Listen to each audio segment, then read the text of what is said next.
bienvenue à Sœur Hugouin's Adoration, un espace sacré où les cœurs fatigués trouvent le repos, où les âmes brisées découvrent la guérison et où la foi est renouvelée par la parole vivante de Dieu. Ici, nous ne faisons pas que lire les Écritures.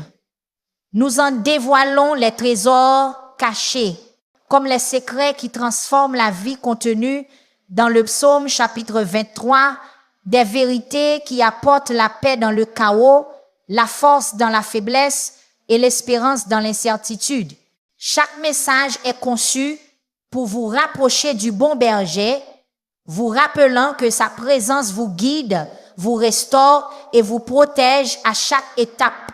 Que vous cherchiez une direction divine, la paix intérieure ou une relation plus profonde avec Dieu, cette chaîne est votre refuge spirituel.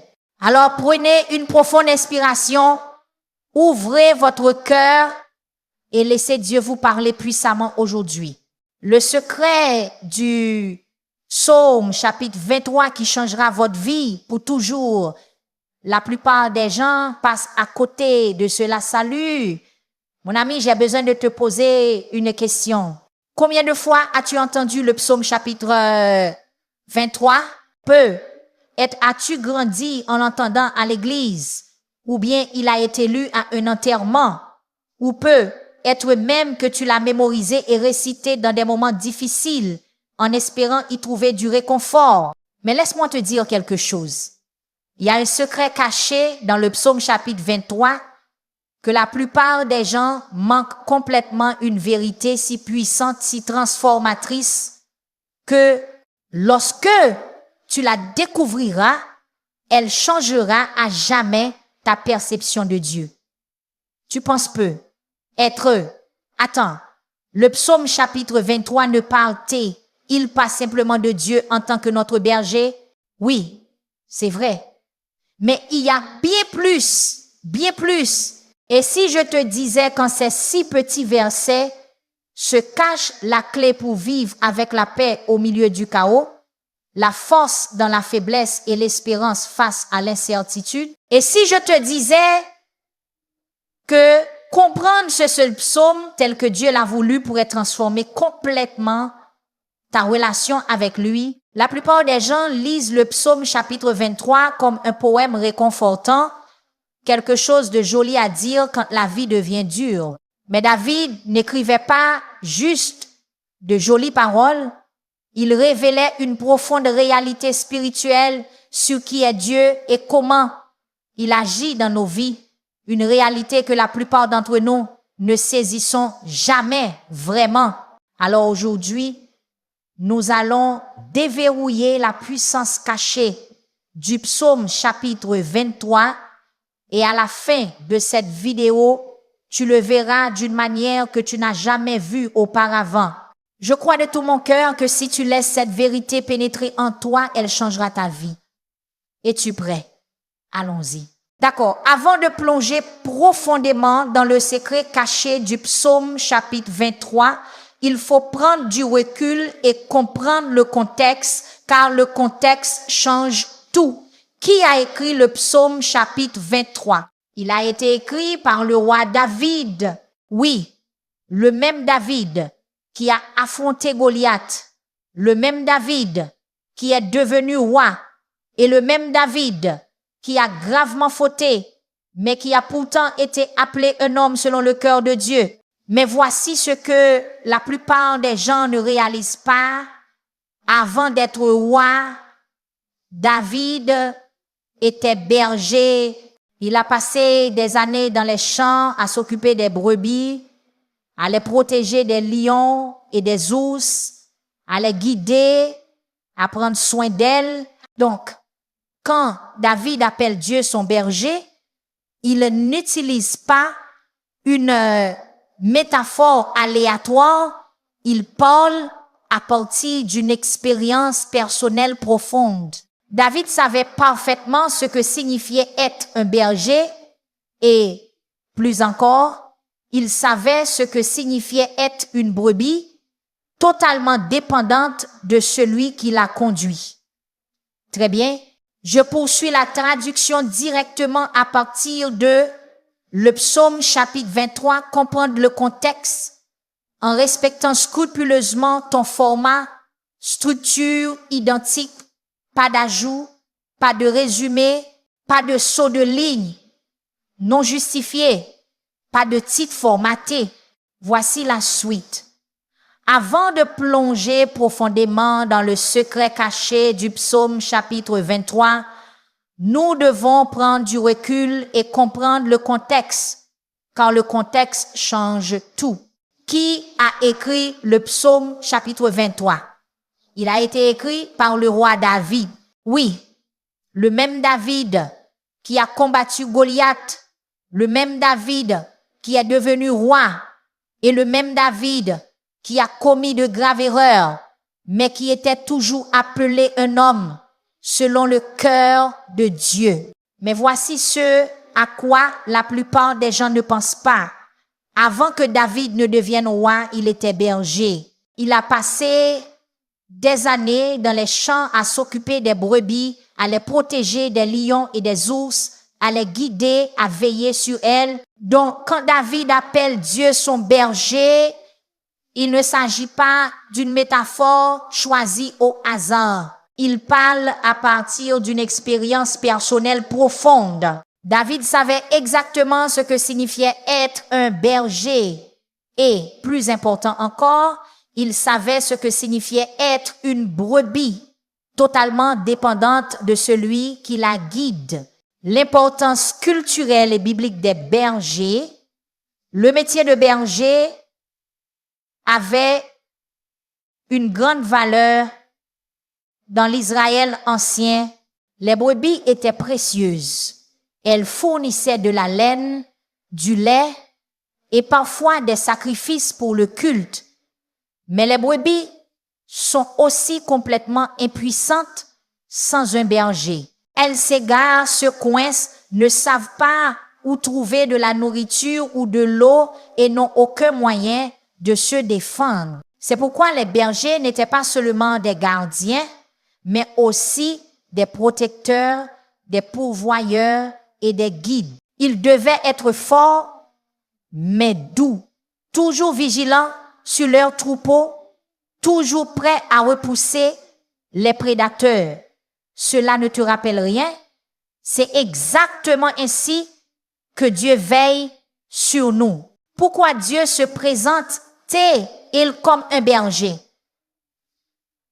Partout dans les Écritures, Dieu se décrit lui-même comme un berger. Psaume chapitre 100 verset 3, nous sommes son peuple, les brebis de son pâturage.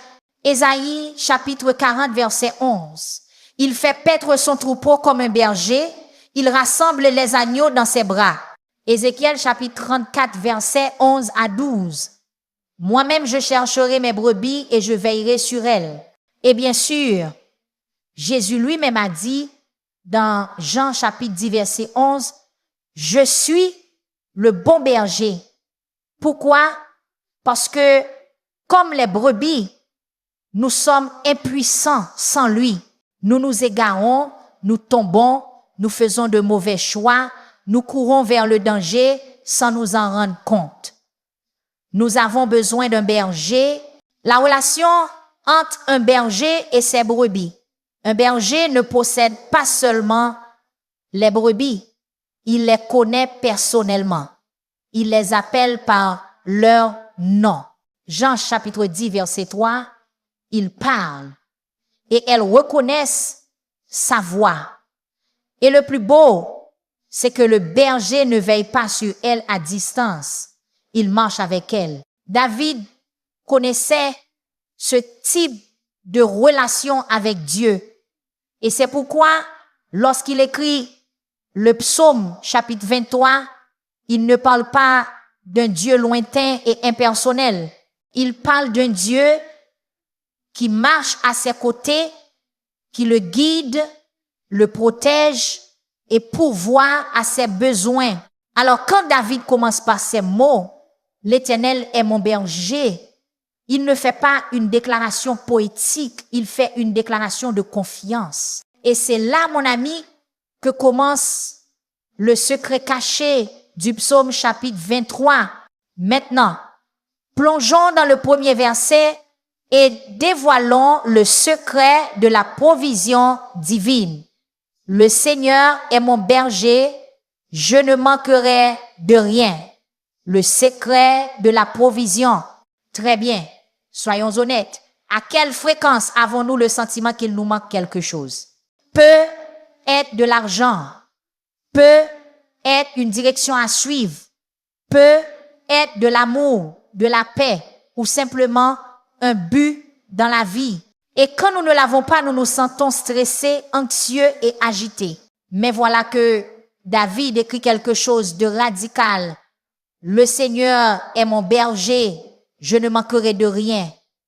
Attends une minute, tu veux dire que si Dieu est mon berger, je n'ai plus besoin de rien. Plus d'inquiétude, plus de manque.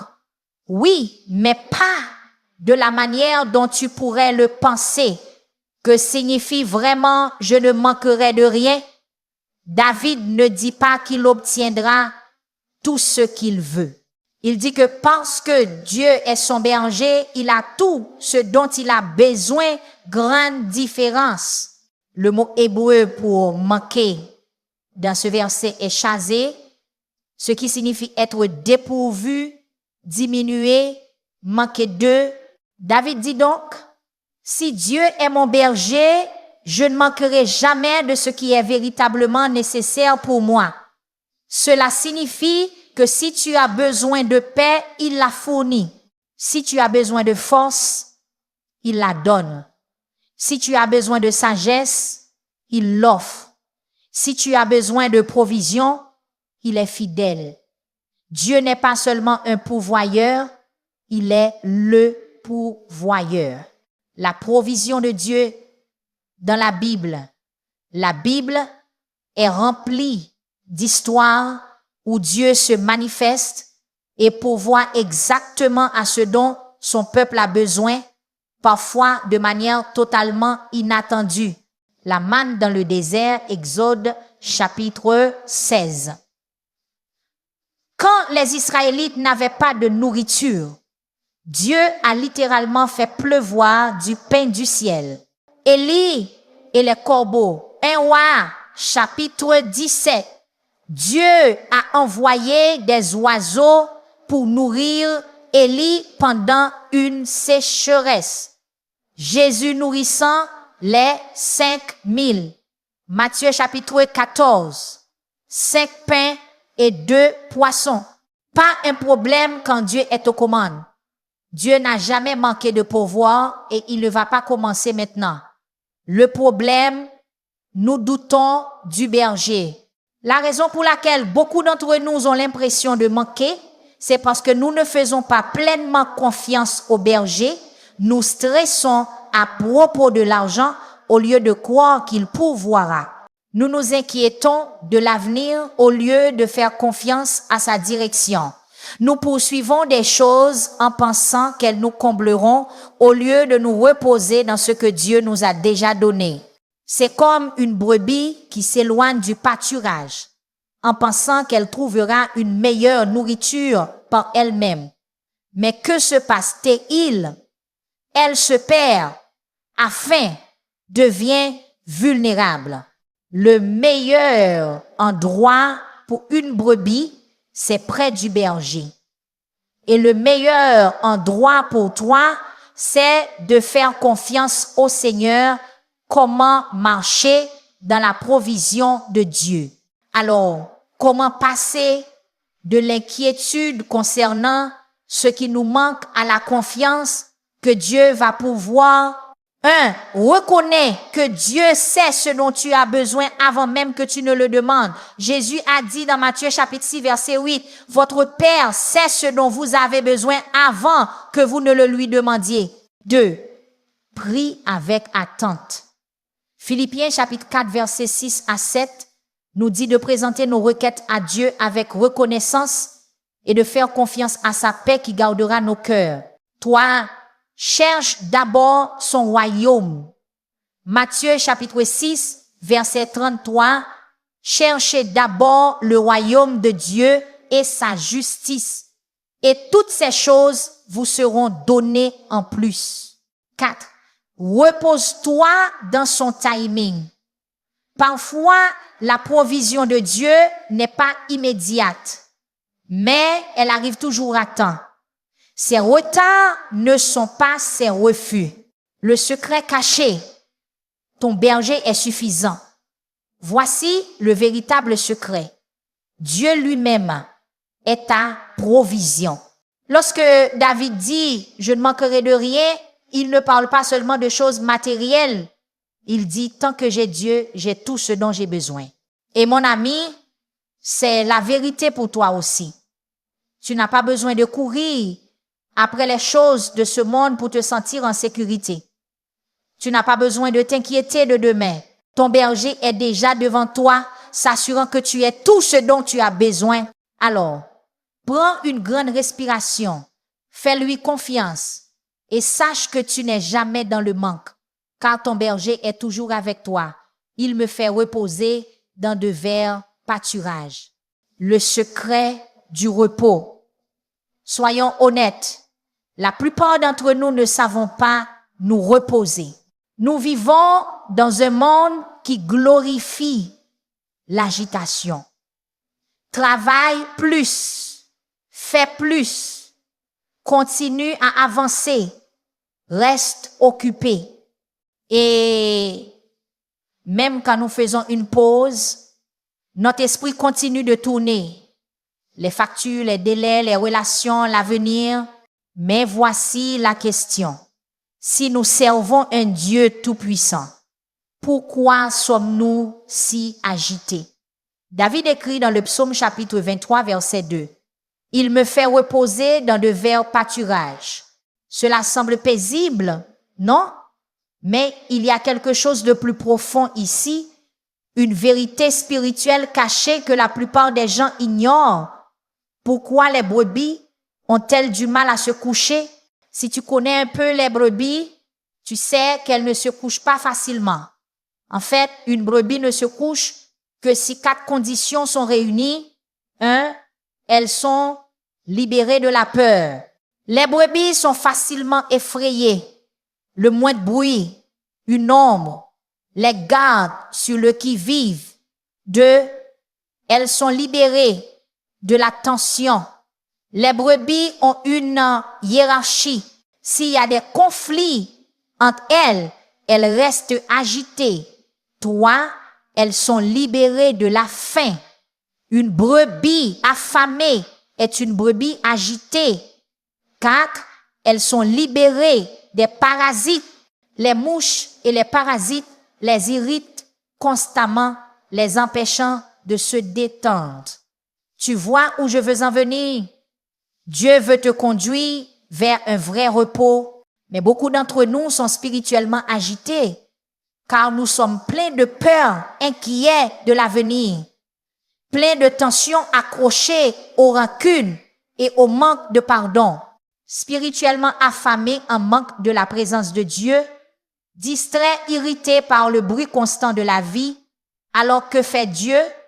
Il me fait reposer, le don du repos forcé. Roman que David dit, il me fait reposer. Parfois, Dieu doit nous forcer à nous arrêter. Réfléchis.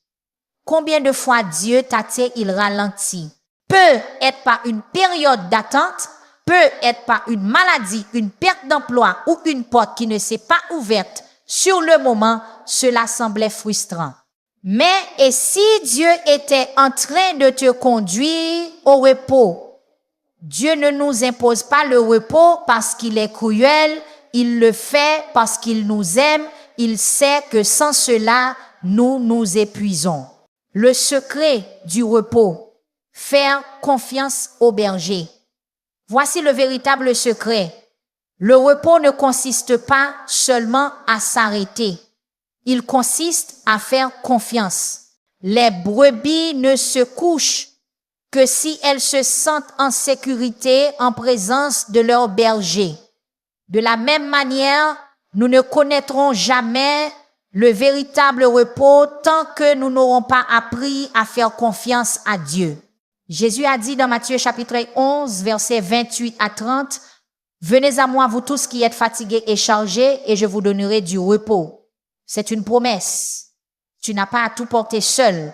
Alors aujourd'hui, peu importe ce qui t'empêche de te reposer, tes peurs, tes fardeaux, ton stress, confie-les à Dieu. Laisse-le te conduire vers de verts pâturages. Laisse-le être ton repos. Car lorsque tu es entre les mains du bon berger, tu peux enfin respirer, sachant que tu es en sécurité.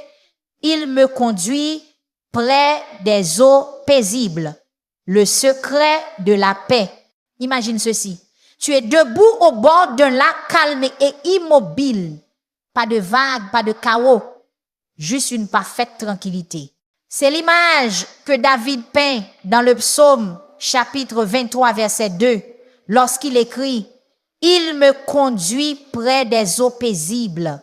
Cela semble paisible, n'est-ce pas? Mais il y a un sens caché dans ce verset que la plupart des gens ignorent et une fois que tu l'auras compris, cela changera ta façon de vivre la paix. Pourquoi les brebis ont besoin d'eau paisible? Les brebis ont naturellement peur de l'eau qui coule rapidement. Si une brebis tombe dans une eau agitée, sa laine s'alourdit et elle peut se noyer très vite. Un bon berger ne conduit donc pas ses brebis vers des torrents dangereux.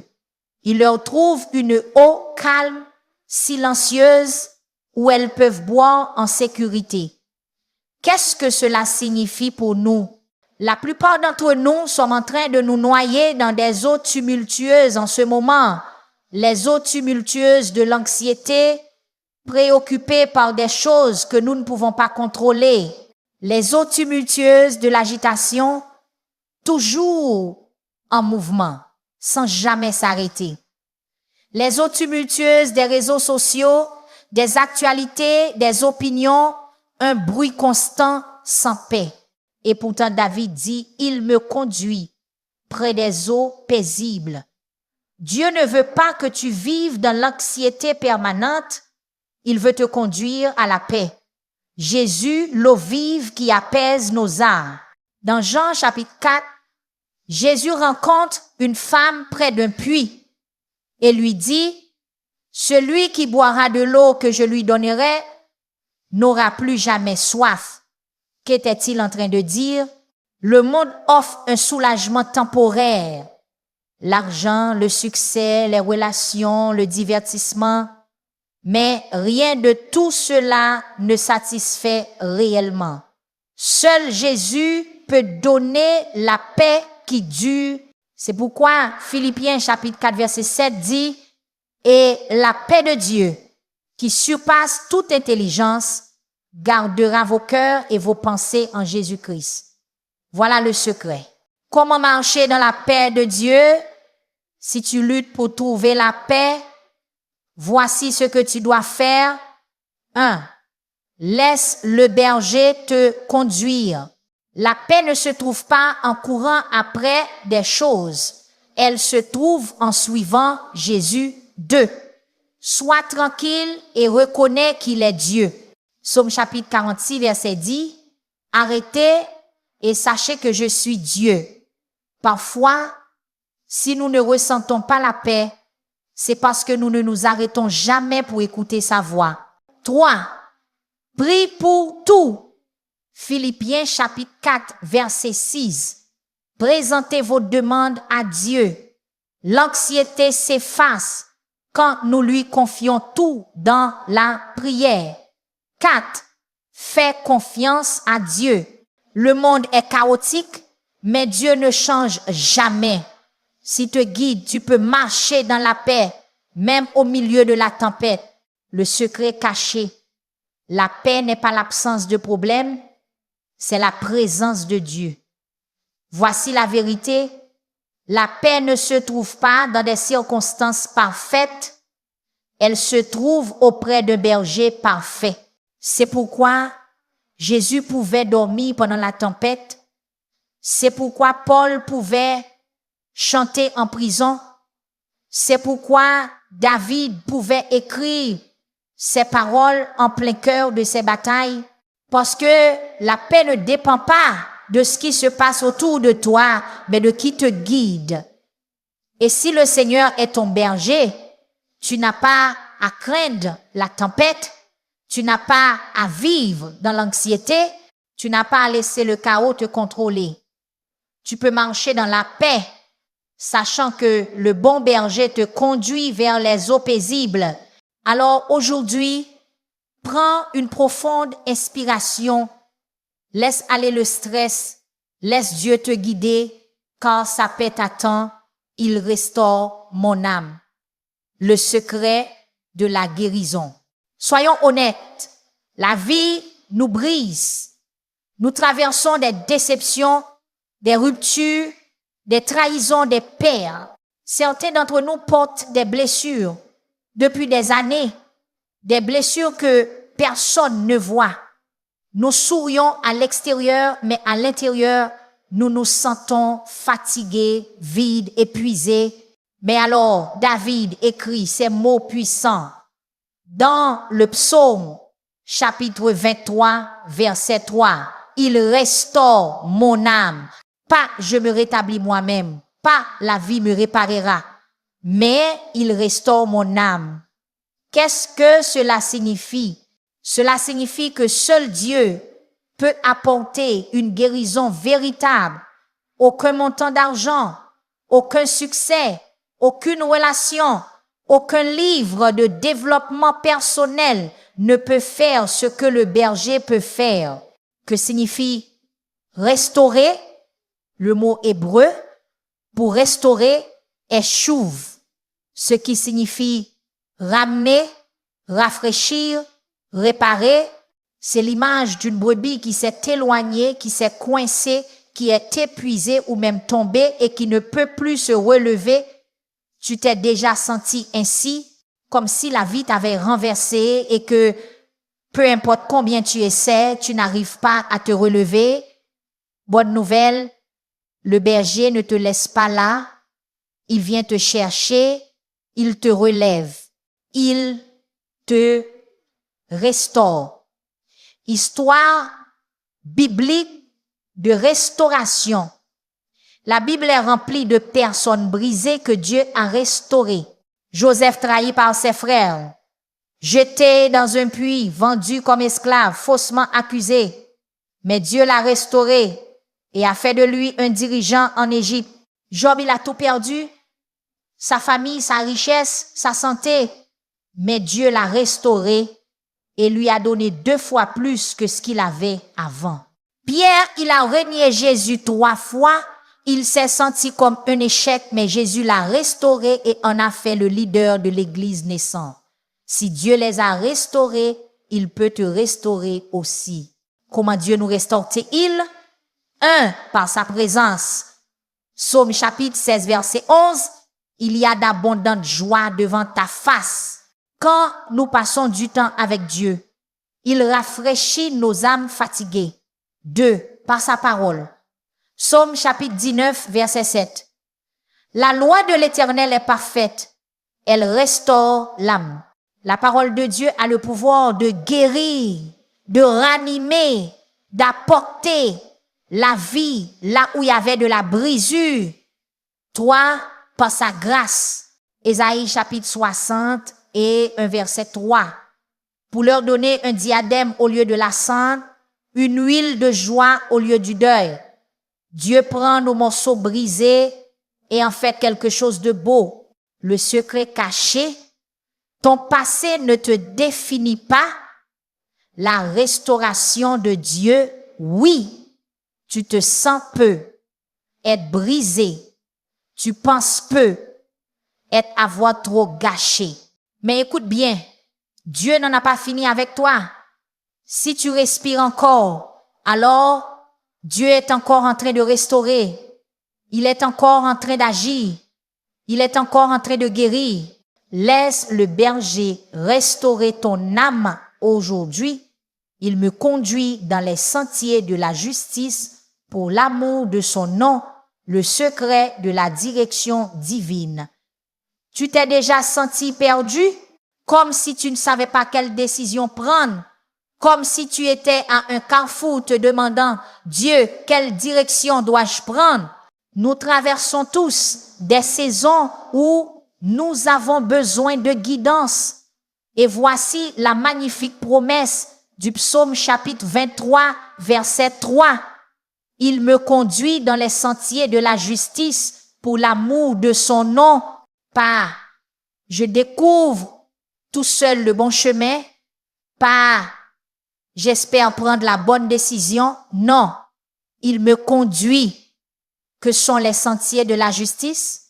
En hébreu, cette expression signifie des chemins droits ou des voies justes. Ce n'est pas seulement une question de comportement moral, cela parle de Dieu qui nous guide sur le meilleur chemin, le chemin qui nous rapproche de lui et accomplit son dessein pour notre vie. Et voici le secret. Le bon chemin n'est pas toujours le chemin le plus facile. Parfois, le bon chemin passe par des épreuves. Parfois, il demande de l'attente. Parfois, il ne semble pas logique sur le moment.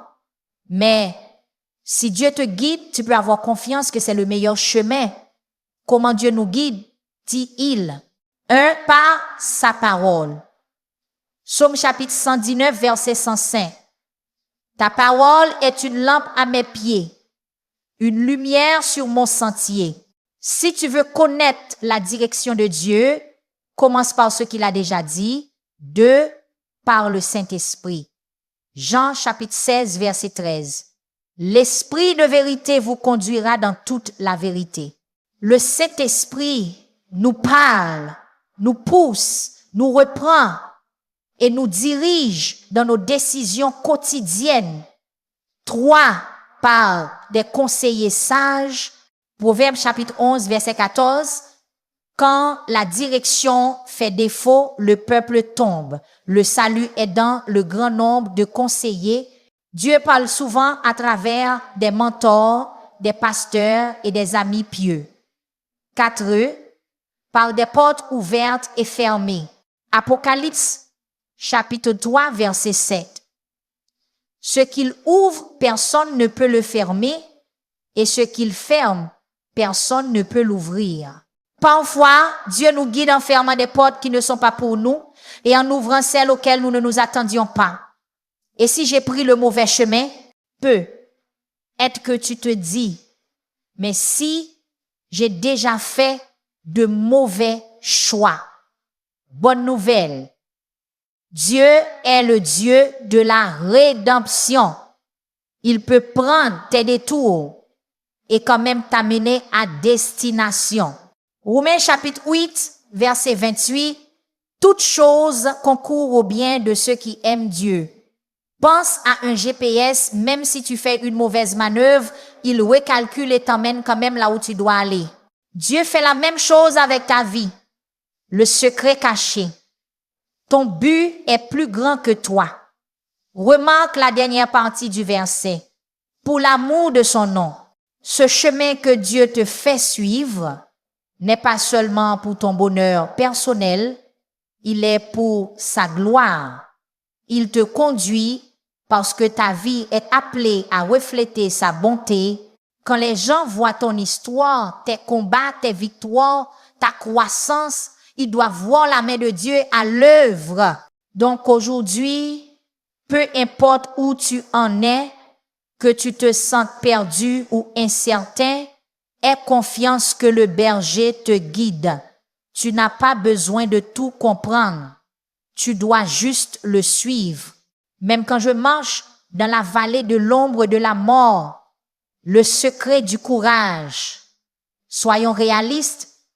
La vie ne se résume pas toujours à des verts pâturages et des eaux paisibles. Il y a des moments où nous nous retrouvons au cœur d'une vallée sombre, une saison de douleur, de perte, d'incertitude et de peur. Et dans ces moments-là, il est facile de demander, Dieu, où es-tu? Mais David fait une déclaration radicale dans le psaume chapitre 23, verset 4. Même quand je marche dans la vallée de l'ombre de la mort, je ne crains aucun mal car tu es avec moi. Attends, tu as vu ça? David ne dit pas, Dieu m'empêchera de traverser la vallée.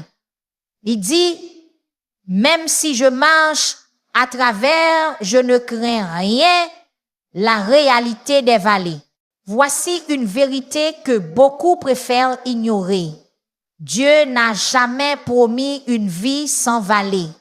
Jésus lui-même a dit dans Jean chapitre 16, verset 33, « Dans le monde, vous aurez des tribulations, mais prenez courage, j'ai vaincu le monde. » Les vallées font partie de la vie. Mais voici le secret. C'est aussi dans les vallées que Dieu accomplit en nous son œuvre la plus profonde. Qu'est-ce que la vallée de l'ombre de la mort? En hébreu, l'expression ombre de la mort est salmavet, qui signifie obscurité profonde. Elle représente les saisons les plus difficiles de la vie, la vallée de la maladie, la vallée des difficultés financières, la vallée de la dépression, la vallée du deuil, la vallée de la peur. Mais regarde bien, ce n'est pas la vallée de la mort, c'est la vallée de l'ombre de la mort. Une ombre ne peut pas te faire de mal. Elle peut sembler terrifiante, mais elle n'a aucun pouvoir réel. Et s'il y a une ombre, cela signifie qu'il y a une lumière quelque part. Même dans ta vallée la plus sombre, la lumière de Dieu brille encore. Sa présence est encore là. Comment traverser les vallées sans peur? David dit, « Je ne crains aucun mal, car tu es avec moi. » Le courage ne vient pas de l'évitement des vallées. Il vient du fait de savoir qui marche avec toi. Daniel était dans la fosse au lion, mais Dieu était là. Shadrach, Meshach et Abed-Nego étaient dans la fournaise, mais Dieu était là. Paul et Silas étaient en prison, mais Dieu était là. Et en ce moment, dans ta vallée, Dieu est là. Il ne t'abandonne pas dans l'obscurité.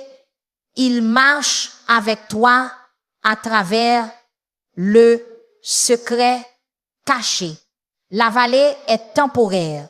David dit, même quand je marche dans la vallée, tu n'es pas coincé ici. Tu es en train de passer à travers. Psaume chapitre 30, verset 5. Le chagrin peut durer une nuit, mais la joie vient au matin. Quelle que soit la vallée dans laquelle tu te trouves aujourd'hui, elle ne durera pas éternellement. Dieu te fait traverser et de l'autre côté, il y a la victoire, ta houlette et ton bâton me rassure.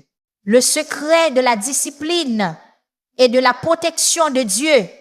À première vue, ce verset ne semble pas très réconfortant. Une houlette, un bâton, n'est-ce pas, pour corriger, pour discipliner.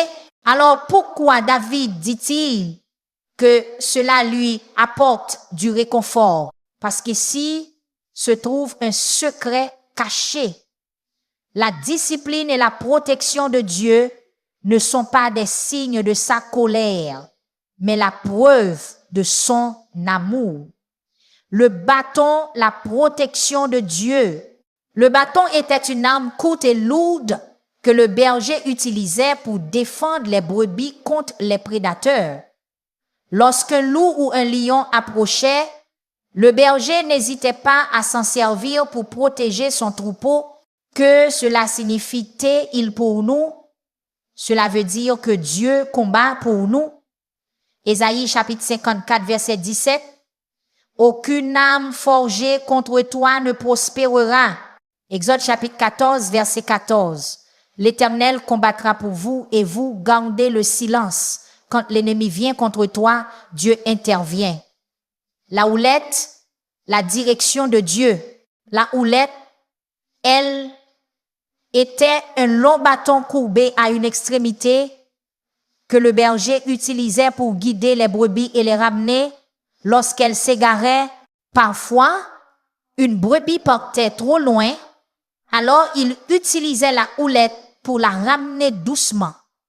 D'autres fois, il l'utilisait pour diriger ou corriger son chemin, que cela signifie « T-il pour nous ». Cela veut dire que Dieu nous guide toujours vers la sécurité. Proverbe chapitre 3, versets 5 à 6. Confie-toi en l'Éternel de tout ton cœur et il aplanira tes sentiers. Psaume chapitre 32, verset 8. Je t'instruirai et je te montrerai la voie que tu dois suivre.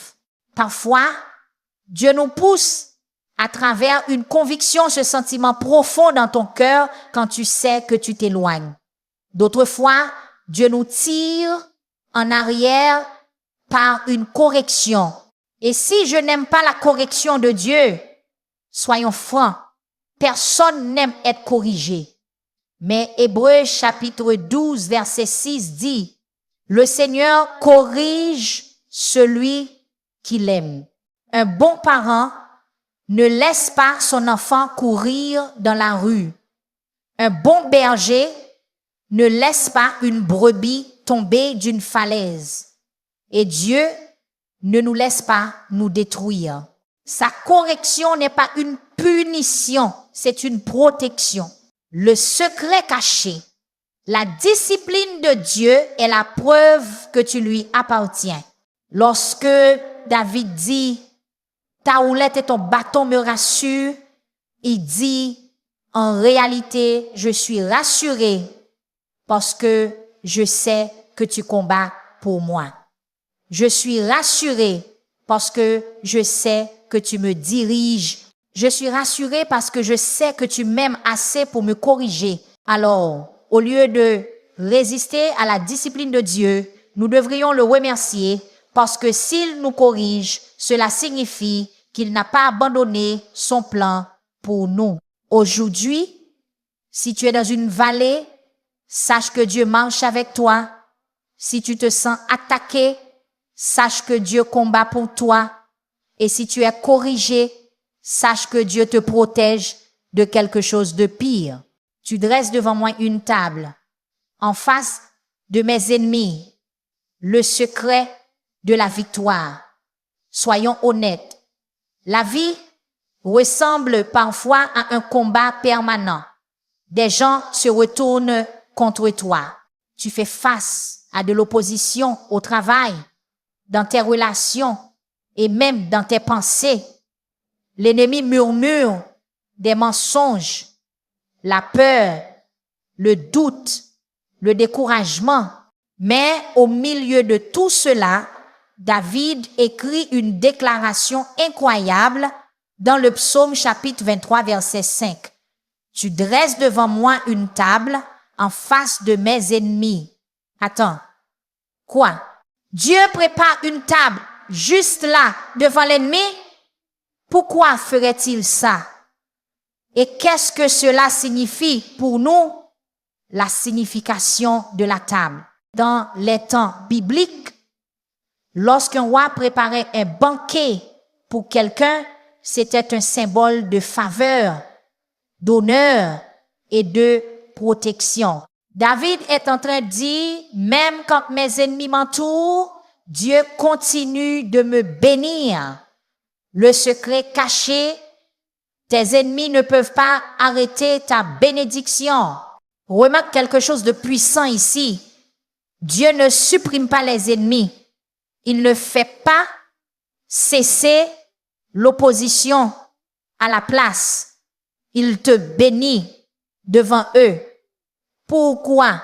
Parce que tes ennemis n'ont aucun pouvoir sur ce que Dieu fait dans ta vie. Les frères de Joseph ont essayé de le détruire, mais Dieu l'a élevé en Égypte. Les ennemis de Daniel ont tenté de le faire dévorer, mais Dieu a fermé la gueule des lions. Les ennemis de Jésus pensaient avoir gagné à la croix, mais 3 jours plus tard, il est sorti du tombeau. Tes ennemis ne peuvent pas annuler ce que Dieu a préparé pour toi. Pourquoi Dieu laisse nos ennemis voir cela? parce que ta victoire fait partie de ton témoignage.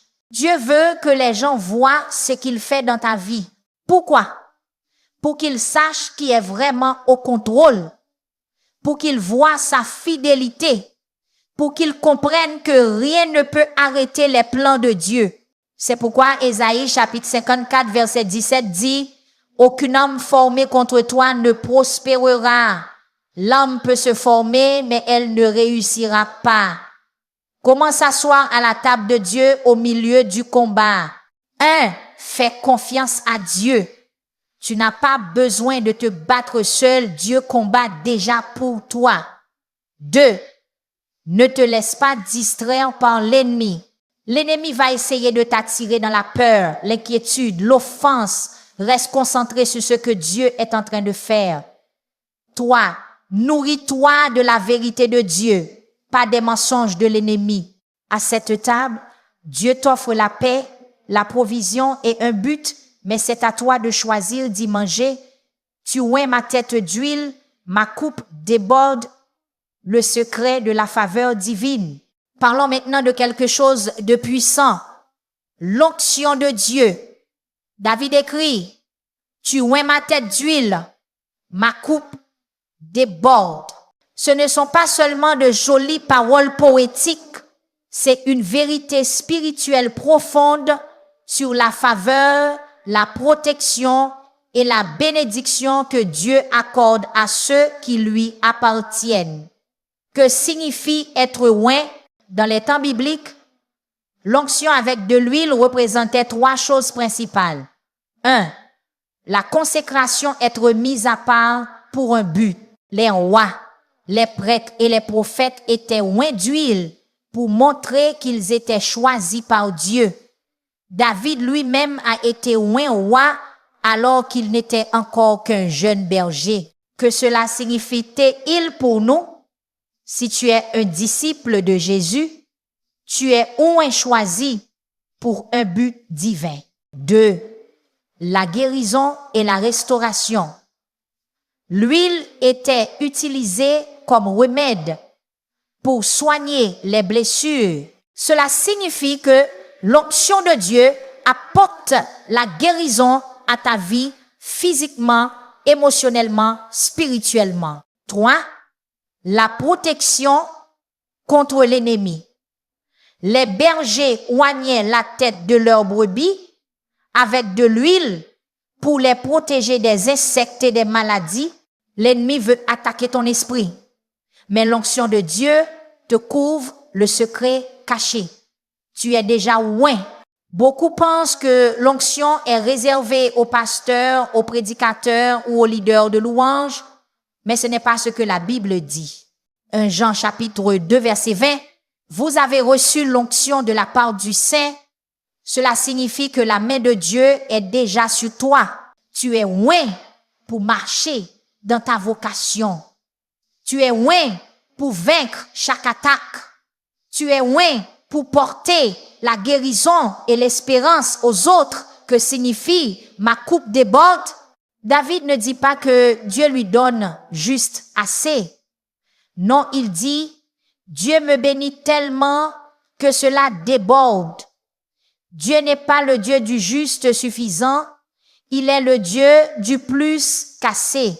Il est le Dieu d'abondance. Il est celui qui te bénit au point que tu ne peux t'empêcher de déverser cette bénédiction autour de toi. Jean chapitre 10 verset 10. Je suis venu afin que les brebis aient la vie et qu'elle l'ait en abondance. Comment marcher dans le débordement de Dieu? 1. Reste connecté à la source. Le débordement vient de la proximité. Avec le berger, ne recherche pas seulement la bénédiction, recherche celui qui bénit. 2. Vis avec un cœur généreux. Dieu nous bénit pour que nous soyons une bénédiction. Proverbe chapitre 11 verset 25, celui qui arrose sera lui-même arrosé. 3. Marche dans l'obéissance. Lorsque tu suis la voie de Dieu, tu te places dans la position pour recevoir son débordement Deutéronome chapitre 28, verset 2. Toutes ces bénédictions viendront sur toi et t'atteindront si tu obéis à la voix de l'Éternel ton Dieu. Aujourd'hui, entre dans la faveur, la victoire et l'abondance que Dieu a préparée pour toi. Car lorsque l'Éternel est ton berger, rien ni personne ne peut arrêter son plan pour ta vie. Oui, le bonheur et la grâce m'accompagneront tous les jours de ma vie. Le secret des bénédictions inarrêtables de Dieu. Soyons honnêtes, la vie peut parfois sembler imprévisible. Un jour tout va bien, le lendemain c'est la déception, les obstacles ou la douleur et cela peut facilement faire naître la peur de l'avenir. Mais David ne vit pas dans la crainte du lendemain. Au contraire, il proclame avec assurance dans le psaume chapitre 23, verset 6. Oui, le bonheur et la grâce m'accompagneront tous les jours de ma vie. Tu as vu ce mot? Pas peut être, pas j'espère, mais oui, David est sûr de lui. Pourquoi? Parce qu'il sait quelque chose que nous oublions trop souvent. Les bénédictions de Dieu ne sont pas basées sur les circonstances, mais sur sa nature immuable, que signifie vraiment le bonheur et la grâce. Décomposons cela. Le bonheur, c'est la faveur, la bonté, la provision de Dieu. C'est tout ce que Dieu apporte de bon dans ta vie. Même quand tout semble mal aller, Dieu agit encore pour ton bien. 2. La grâce, c'est son amour, son pardon, sa compassion.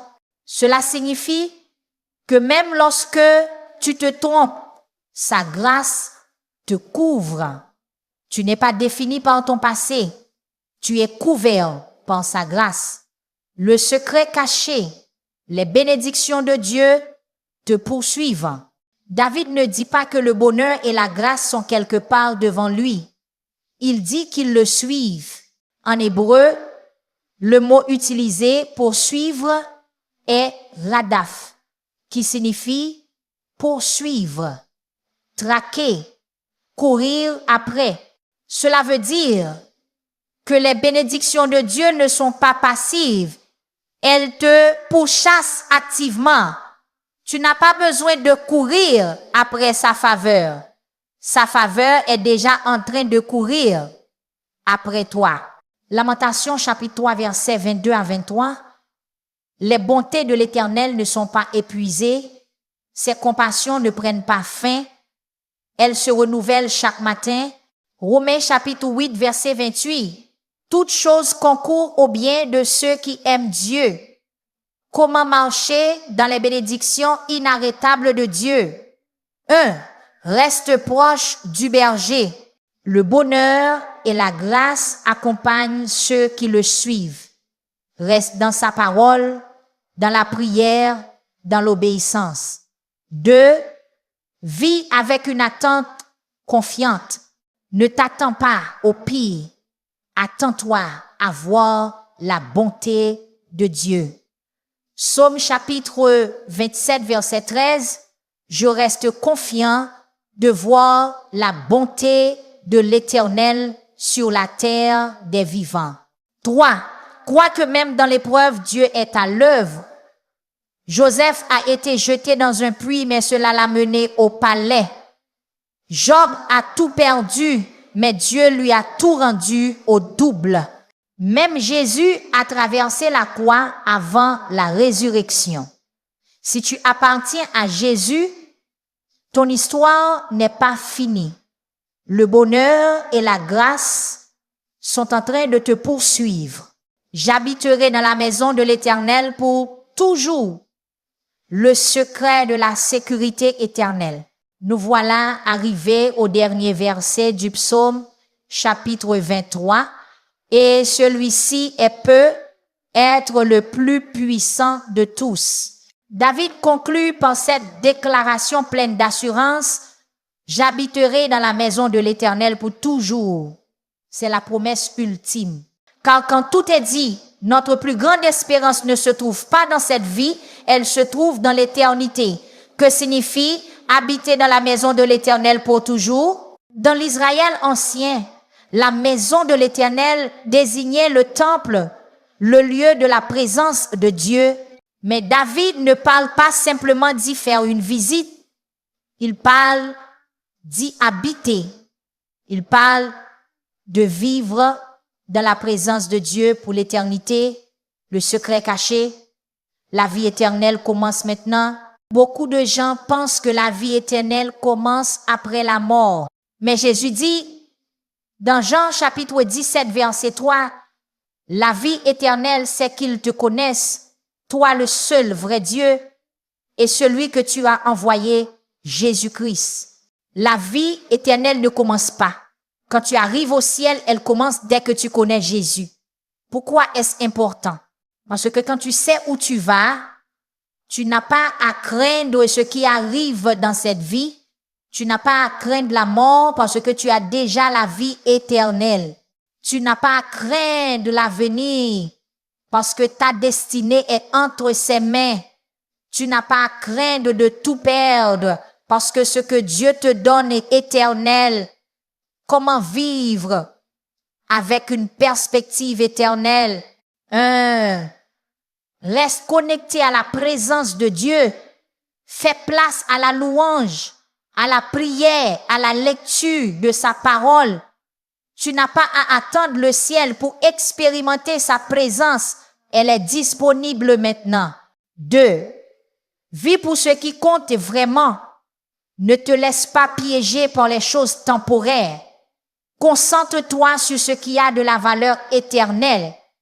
Ta foi, ton appel, ton amour pour les autres.